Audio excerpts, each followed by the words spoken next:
Mbahaye ikaze ku Ibendera TV, nitwa na Kirehe. Ndakwibutsa aho dukurikira gukora like, share na subscribe kuri channel yacu. Uyu munsi rero tuje mu yindi nkuru itangaje kandi idasanzwe, aho mu karere ka Kirehe bivugwa ko guhazwa bisaba kuba wagurishije ihene y'ibihumbi 40. Ni inkuru idasanzwe abantu bakomeje kwibazaho cyane. Reka rero mu kanya gatoya atuze tuyirambura, ariko reka mbanze nkwibutse ko ari ikaze mu nkuru zacu ndetse n'ibitekerezo byanyu tubiha ikaze buri munsi.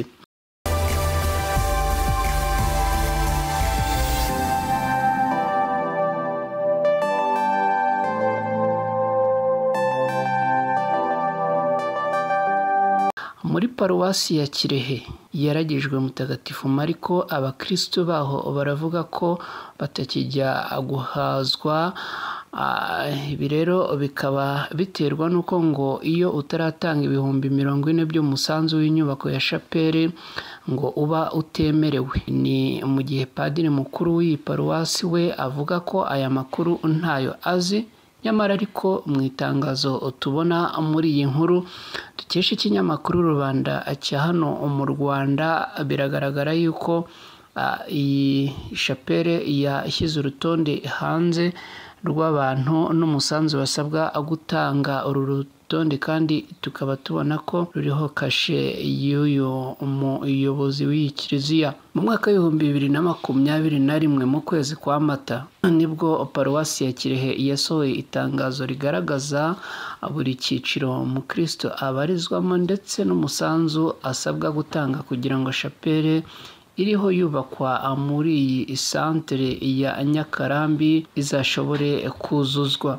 Kuva icyo gihe kugeza ubu iyo nyubako iracyubakwa, bikagaragara ko imaze hafi imyaka irenga 2 ntaho igikorwa kiragera, bitewe nuko hariho bamwe mu bakristo bataratanga uyu umusanzu basabwe. Kuri ubu rero ikiri kuvugwa cyane nuko ubuyobozi bwa paruwasi bwamaze gutanga amabwiriza yuko nta mukristo uzongera guhabwa ifunguro cyangwa se guhazwa ibi atari yabisoza, no kuvuga ngo atari yatanga uyu musanzu asabwa.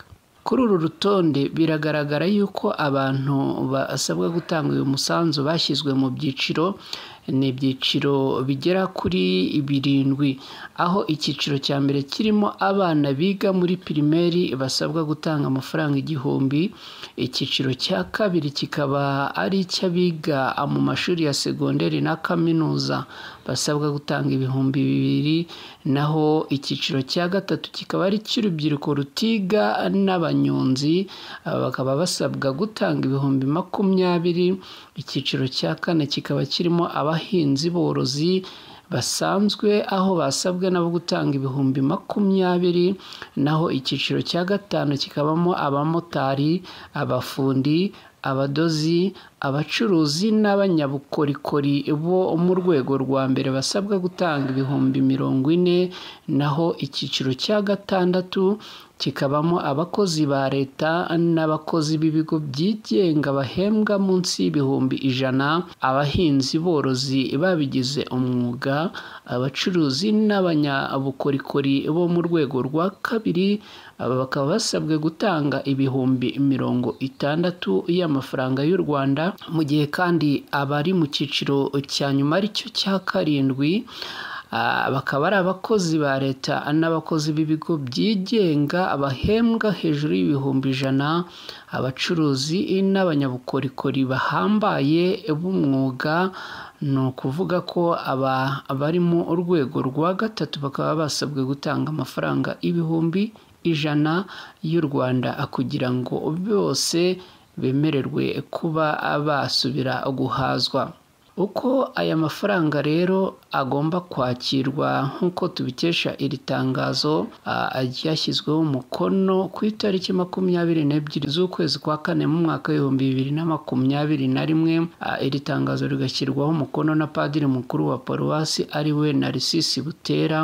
Ngo aya mafaranga azakirwa kuri sako cyangwa se kuri banki y'abaturage y'u Rwanda, abatabishoboye abo bagakoresha momo y'iyi paruwasi Ndora nayo bashyize hanze, ariko mbona ko bitari ngombwa kuba twagarukaho cyane. Ibi byiciro rero n'uyu musanzu utari wayatanga akaba kugeza ubu ngo atarimo kwemererwa kwerekeza ku ifunguro cyangwa se guhazwa. Bamwe mu bakristo batangiye kugerwaho n'izo ngaruka bataratanga umusanzu wabo ni abiganje mu cyiciro cya 5 kirimo abamotari, abafundi, abadozi, abacuruzi n'abanyabukorikori bo mu cyiciro cya mbere. Ikinyamakuru Rubanda dukesha iyi nkuru kivuga kandi ko abaganiriye nacyo ari abafundi n'abamotari bahurije ku kuba muri iyi minsi hari ubukene ku buryo kubona aya mafaranga ngo bongere babone n'atunga imiryango yabo bikomeje kugorana kugeza kuri uyu munsi. Umwe mu bafundi wasabye ko imyirondoro ye itajya mu bitangazamakuru yagize ati, uzi ko umusanzu dusabwa w'amafaranga 40,000 kugira ngo uyabone bigusaba kugurisha itungo rigufi rizwi nk'ihene kandi ufite n'umuryango? Nukuri tubona ari nkaho tubuzwa uburenganzira bwacu bwo guhazwa nk'abakristo. Umumotari we yavuze ko muri iyi minsi ibiciro byazamutse ku masoko ku buryo esanse yuriye, bityo no kubona na 5 byo kugaburira umuryango bitoroshye. Akavuga ko kubona guhagarikirwa guhazwa kuri we babifata nko guhohoterwa kuko ngo bigoranye kubona aya mafaranga muri iyi minsi.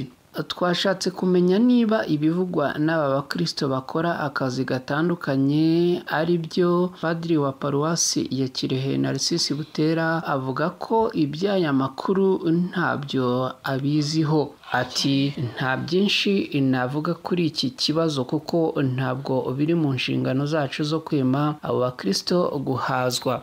Ibyo sinzi aho byaturutse. Yereka umunyamakuru urupapuro rumanitse ruriho abakristo bazitanga ndetse n'ibyiciro bashyizwemo. Uyu mupadiri gusa avuga yuko ibi ngo umuntu azabikora ku bushake, ariko akirahira akirenga ku byo kuba barahagarikiwe guhazwa, ibintu atavugaho rumwe n'aba abatanze amakuru.